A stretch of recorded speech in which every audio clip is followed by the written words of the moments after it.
we talk about energy, and energy. To me,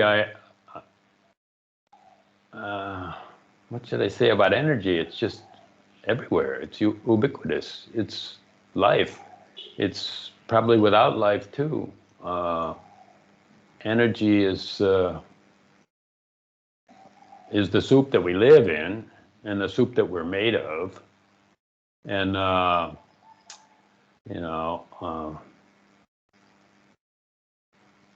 not so sure when I think about it. I'm not so sure if knowing more about energy is really a help.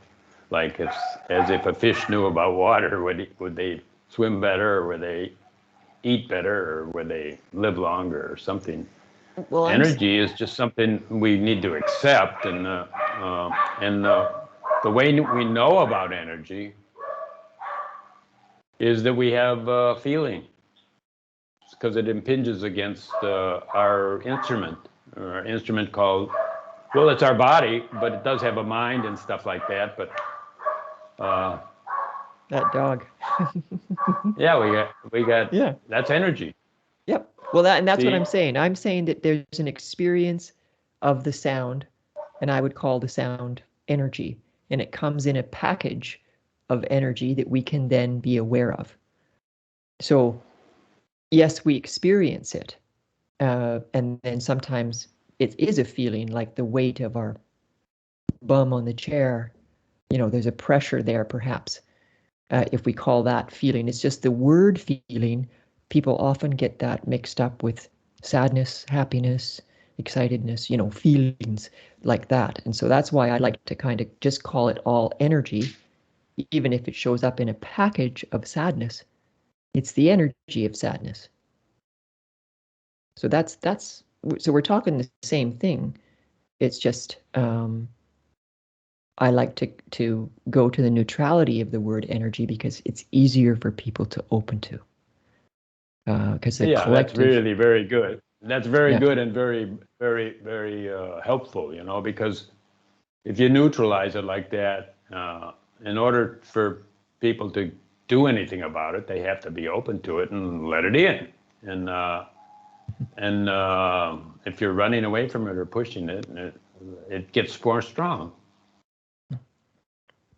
Or it appears more strong. Well, and it actually is, because the more human beings who hold away from, like, say, the energy of sadness, there's a reason why it's hard to open to, because there's been so much more of a groove, an energetic pathway of holding away.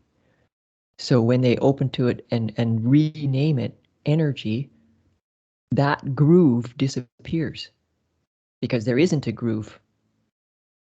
And even though the energy actually is sadness, all we're taking away is the groove. Does that make sense? So the groove is a construct. The groove is a construct, and if you stop constructing, it's not there. The groove is actually a groove of how energy flows, right? So words are containers. There's an energetic container of sadness, and it's all moving. So it's like rivers of energy.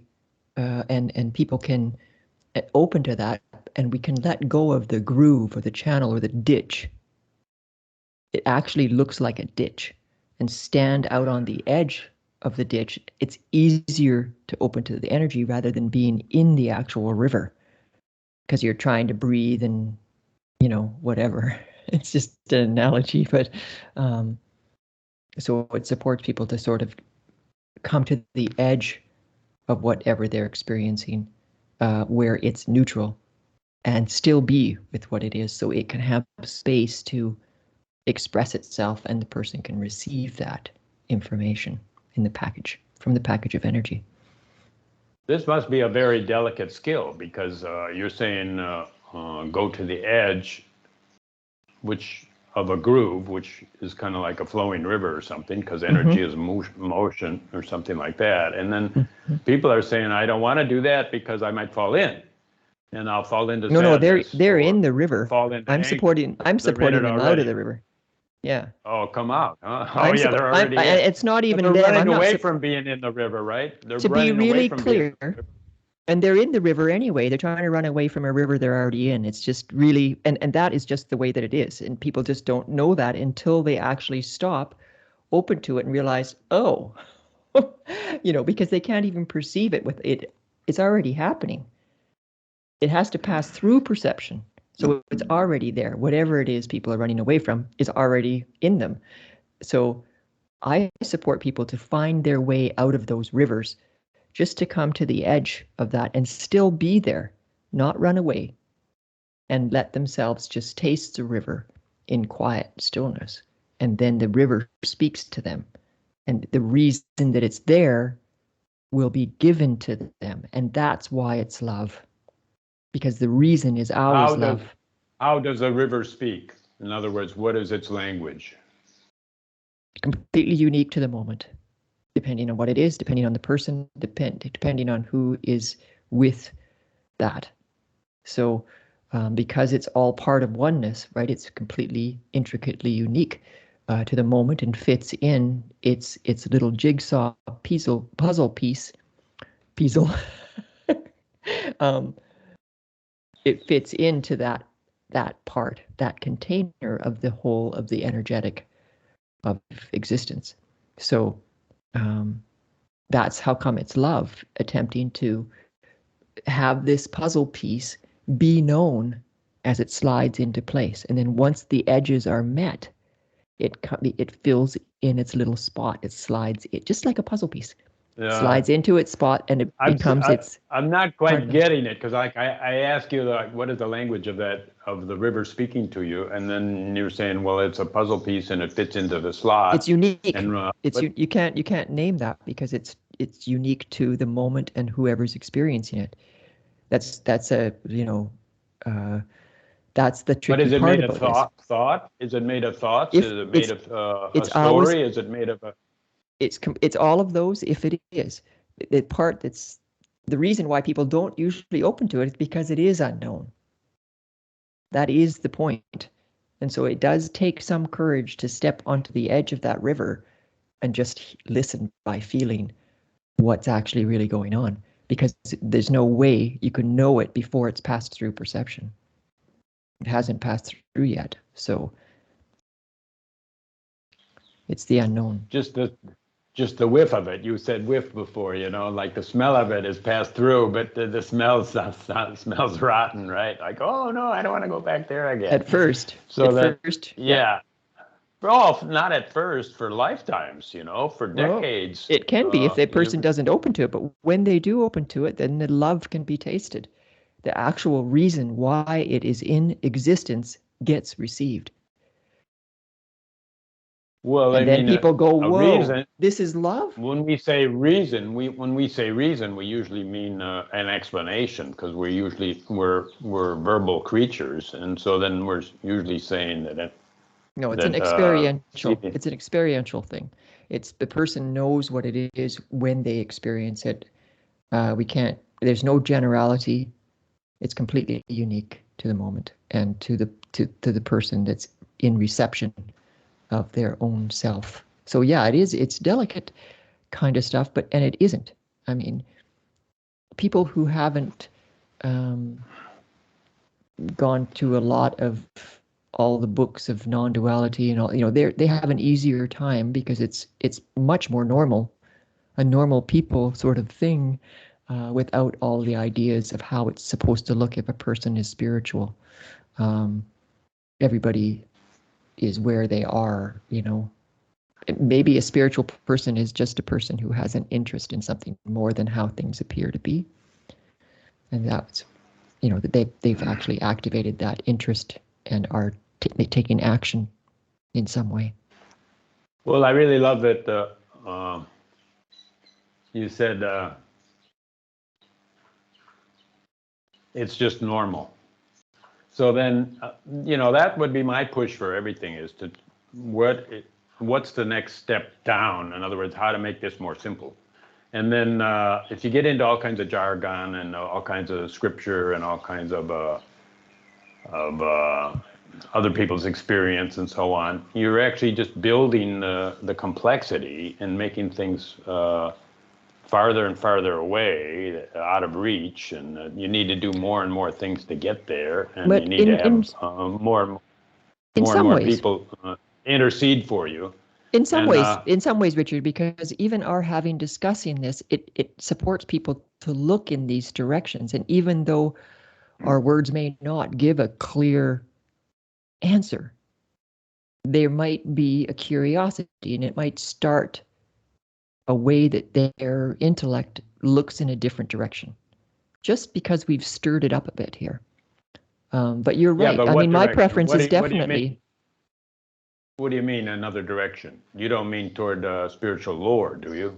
No. I mean, another direction for themselves, just in receiving this, what we're pointing to by putting words out, by allowing words to come through. It can be that a person feels or hears this conversation, and it begins like a clockwork in a new, somewhat new direction. Of course.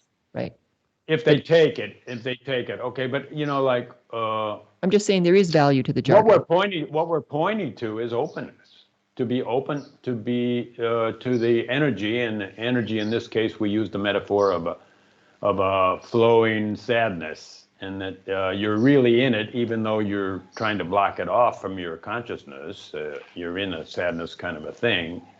And then the openness is to climb out of that river and stand on the bank a little bit, and then try to observe it. Yeah, something like that, right? That's what we're pointing to: openness. Right. And so, like in satsang, I don't tend to generally talk about this stuff. I'll talk a little bit just to support people to look in particular directions. But usually, I just invite somebody to come up, and then we start exploring the energies directly. I support them to explore themselves directly.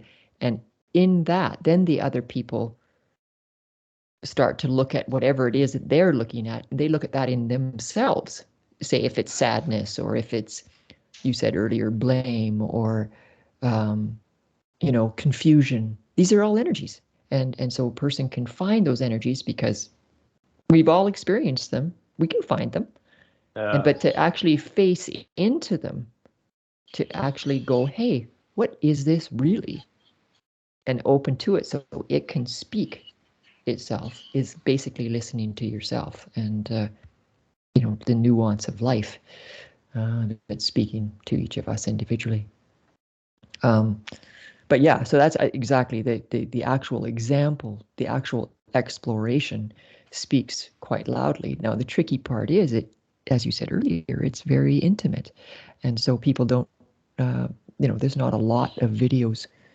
The satsang that you recorded in Chicago in 2011, it's not, that's one of those videos are out there because there's not a lot of them, because people don't feel as safe to have themselves recorded.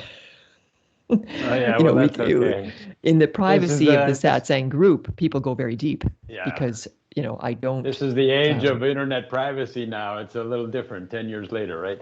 Okay, well, I would just propose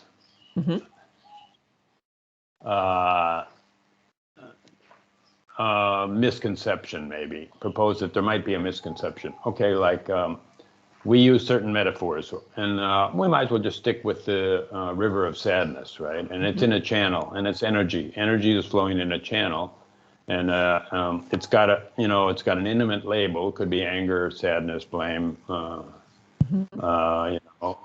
incapacity, or self-blame. So many, everything it can be, right? Okay, so all those things, right? Yeah, anything. So that. But in a way, we're saying that there's a channel. Yep. And that energy flows in this channel, right? And then depending on so many things, and there's lots of channels. So then depending on which one that's speaking the loudest, that's the one you're. Okay, exactly. Now that in a way is telling you that, okay, these channels are existential. They exist, and they're things you maybe have to contend with. And if you go there, you can diffuse them, And so then that's really cool, you know, because there is a methodology about it, you know. Yeah. But I would like to go before that and say that these channels don't exist, and they're a construct, and they appear. And so they appear to exist.